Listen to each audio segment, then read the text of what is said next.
সামান্য একটা ভুলের কারণে আপনার নিজের হাতেই কিন্তু নিজের শখের বিড়ালটা মারা যেতে পারে। কালকে ভোর ৫টার সময় এক আপু আমাকে নক দিছে পেজে যে আপু আমার বিড়ালের পেট খারাপ হয়েছে, ইভেন ওর অনেক জ্বর। তো আমি তাকে বললাম যে একটা কাজ করেন, আপনি ওকে কাঁচকলা দেন, চিকেন দেন আর ক্যাট ফুড অফ করে দেন, সাথে আপনি সকাল হলে ওকে ভেট কেয়ারে নিয়ে যাবেন, যেহেতু ওর জ্বর, ওর ফ্লুও হতে পারে। আমি তো না দেখে কিছু বলতে পারতেছি না। আর আমি না দেখে কখনো কাউকে কোনো ওষুধ সাজেস্টও করি না যে আপনি ওষুধটা খাওয়াতে পারেন।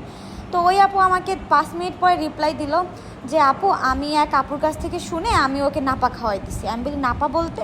বলে নাপা ট্যাবলেট, যেটা আমরা খাই। আমি বলছি আপনি কি জানেন এই নাপা ওদের জন্য কতটা ক্ষতিকারক? তখন সে আমাকে বলছে আপু আমি তো না বুঝে খাওয়াই ফেলছি, এখন কি করব? আমি বলছি আপনি সাথে সাথে ভেটের কাছে যান। তো ওই আপু ভেটের কাছে যাওয়ার আগেই তার বিড়ালের পুরো মুখ নীল নীল হয়ে গেছে, মুখ থেকে গ্যাজা বের হয়ে গেছিলো। তারপরে আপুর ভেটের কাছে নিয়ে গেছে, ভেট তাকে ইঞ্জেকশন দিছে, টেস্ট করলো, বাট বিড়ালটাকে আর বাঁচাতে পারলো না। তো আপনাদের কিছু করার আগে অবশ্যই আপনাদের ভেটের সাথে কথা বলা উচিত। কিছু হলেই আপনাদের যে কারো কাছে শুনে তাকে যে ওষুধটা খাইয়ে দিবেন, এটা একদমই করবেন না। এই যে নাপা ওদের কিন্তু মৃত্যুর কারণ হয়, যেটা এই আপু বুঝতে পারছে। ওনার বিড়ালটা কিন্তু আর নেই। যাই হোক, ওনার বাচ্চার জন্য সবাই দোয়া করবেন। আল্লাহ হাফেজ।